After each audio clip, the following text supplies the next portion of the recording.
Bismillahirrahmanirrahim. Assalamualaikum warahmatullahi wabarakatuh. Salam sejahtera buat kita semua. Selamat pagi.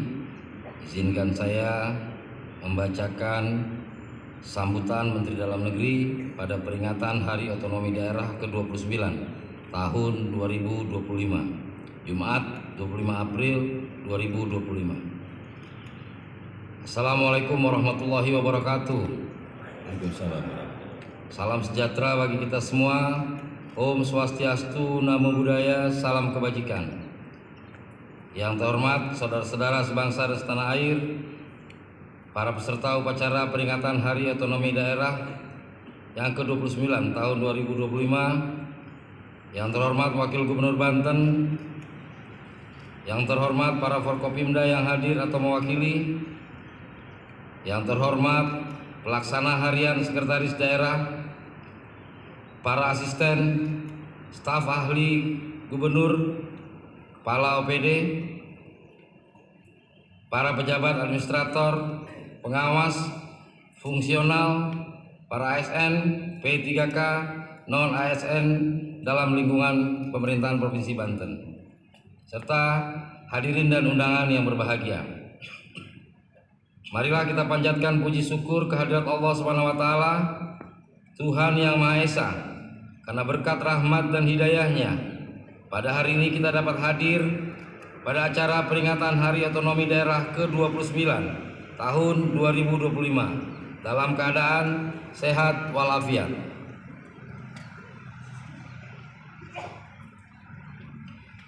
Melalui momentum yang berbahagia ini, perkenankan saya menyampaikan salam sekaligus apresiasi kepada seluruh jajaran pemerintah daerah, para tokoh masyarakat, akademisi, insan pers, serta seluruh elemen bangsa yang telah berkontribusi nyata dalam menyukseskan pelaksanaan otonomi daerah di Indonesia. Semangat kolaborasi dan partisipasi aktif dari berbagai pihak inilah yang menjadi pilar utama dalam memperkuat tata kelola pemerintahan daerah yang responsif, transparan, dan akuntabel.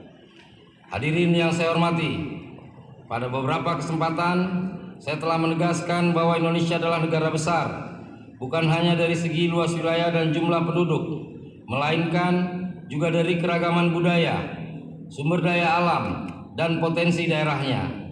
Namun, kehebatan ini tidak akan banyak berarti jika tidak dibarengi dengan sinergi dan kolaborasi yang solid antar tingkatan pemerintahan. Maka dari itu sinergi pusat dan daerah merupakan sebuah keharusan untuk mencapai cita-cita bangsa sebagaimana telah dituangkan dalam konstitusi kita. Berangkat dari hal tersebut, serta dalam upaya menguatkan komitmen dan mengharmoniskan langkah kita bersama, maka pada peringatan Hari Otonomi Daerah 29 tahun 2025 diangkat sebuah tema, yaitu sinergi pusat dan daerah membangun Nusantara menuju Indonesia Emas 2045. Pemilihan tema ini merupakan refleksi atas pentingnya hubungan yang harmonis dan konstruktif antara pemerintah pusat dan daerah dalam menyongsong masa depan Indonesia, yaitu Indonesia Emas 2045. Hal ini adalah kesempatan emas untuk membuktikan bahwa kita bisa menjadi bangsa yang maju, mandiri, dan berdaulat yang tercermin dari keunggulan ekonomi, teknologi, pendidikan, dan kebudayaan dengan masyarakat yang adil, makmur, dan berakhlak mulia. Berkenaan dengan hal tersebut, melalui momentum yang berbahagia ini, saya mengajak seluruh komponen bangsa, khususnya jajaran pemerintahan daerah di seluruh Indonesia, untuk terus memperkuat komitmen dalam membangun tata kelola pemerintahan yang baik, inovatif, dan berorientasi pada pelayanan publik. Mari kita jadikan otonomi daerah sebagai sarana untuk mempercepat pemerataan pembangunan, memperkuat integrasi nasional, serta meningkatkan daya saing daerah yang pada akhirnya akan berkontribusi terhadap kemajuan bangsa secara keseluruhan. Hadirin yang saya hormati, sebagaimana yang telah ditegaskan oleh Bapak Presiden Prabowo Subianto, bahwa kesatuan visi, arah kebijakan strategis, serta langkah implementasi yang sinkron dan berkelanjutan di setiap tingkatan pemerintahan menjadi salah satu kekuatan utama bangsa Indonesia dalam menghadapi tantangan besar menuju Indonesia Emas. Hal-hal strategis yang perlu menjadi perhatian utama bagi seluruh pihak, baik di pusat maupun di daerah, untuk mengharmoniskan gerakan langkah pada tataran implementasi diantaranya. Pertama, upaya mewujudkan swasembada pangan diantaranya dengan menguatkan regulasi, dukungan anggaran, dan teknologi yang diiringi dengan penguatan sumber daya manusia pertanian, akses distribusi pemasarannya, serta mengoptimalkan lahan pertanian. 2. Upaya mewujudkan swasembada energi melalui optimalisasi sumber daya domestik, diversifikasi energi, efisiensi, dan dukungan kebijakan. Dengan upaya tersebut memberi pengaruh signifikan dalam mengurangi impor energi serta memperkuat ketahanan nasional yang mendukung pembangunan berkelanjutan. 3. Pengelolaan sumber daya air diantaranya melalui peningkatan infrastruktur, pengembangan teknologi inovatif, penegakan hukum, serta menyiapkan perangkat kebijakan yang signifikan. Keempat, mewujudkan pemerintahan yang transparan, akuntabel, bebas korupsi, dan melayani masyarakat dengan berintegritas. Kelima, mengembangkan kewirausahaan yang dapat membuka lapangan kerja, diantaranya melalui kemudahan memulai bisnis dan akses permodalan, pengembangan ekonomi desa dan sektor informal, memperluas investasi dan industri padat karya, pelatihan dan peningkatan keterampilan, pengembangan inkubator bisnis di kampus dan daerah, dukungan UMKM dan koperasi, serta kolaborasi pemerintah, swasta, akademisi.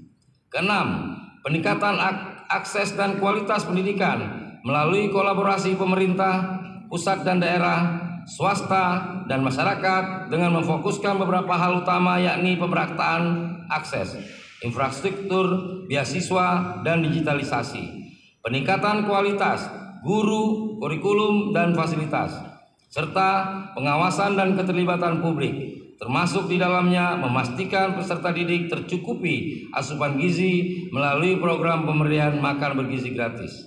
Ketujuh, upaya untuk mewujudkan pelayanan kesehatan yang merata, berkualitas, dan terjangkau diperlukan pendekatan menyeluruh yang melibatkan pemerintah daerah, tenaga medis, dan masyarakat.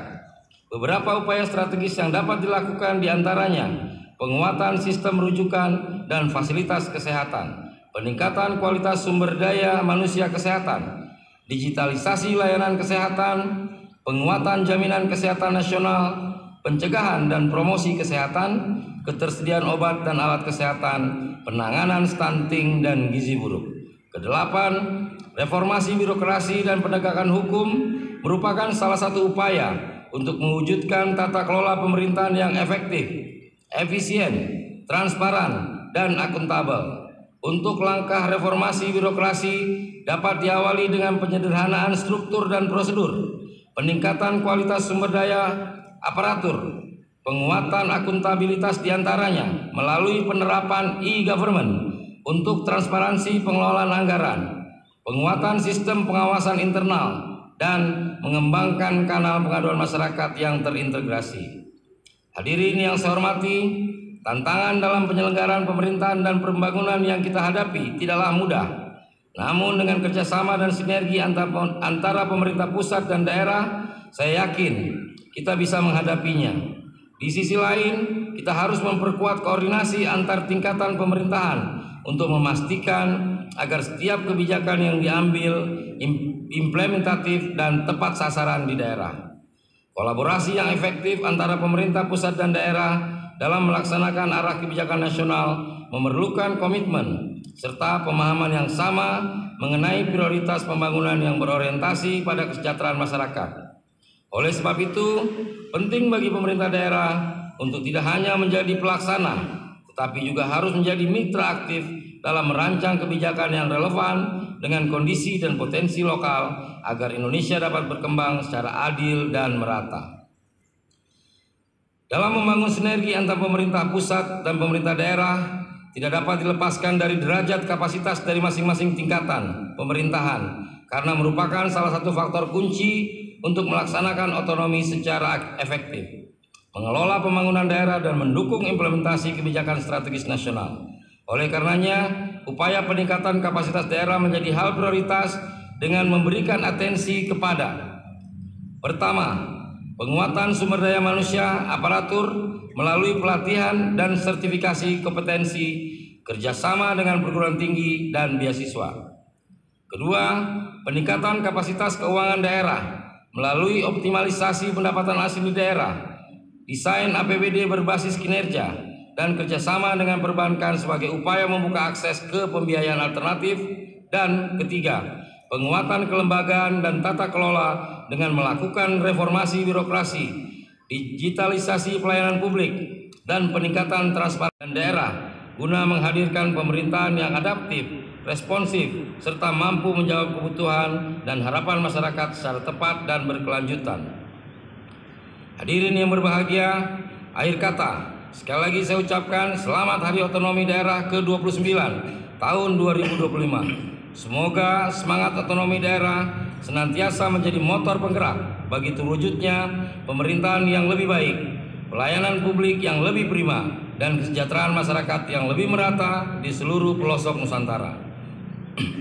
Semoga Allah Subhanahu wa Ta'ala, Tuhan yang Maha Kuasa, senantiasa memberikan petunjuk, bimbingan, perlindungan, dan pertolongan kepada kita semua dalam upaya membangun bangsa dan negara yang kita cintai. Amin ya rabbal alamin. Sekian dan terima kasih. Wabillahi taufik wal hidayah. Wassalamualaikum warahmatullahi wabarakatuh. Menteri Dalam Negeri Republik Indonesia.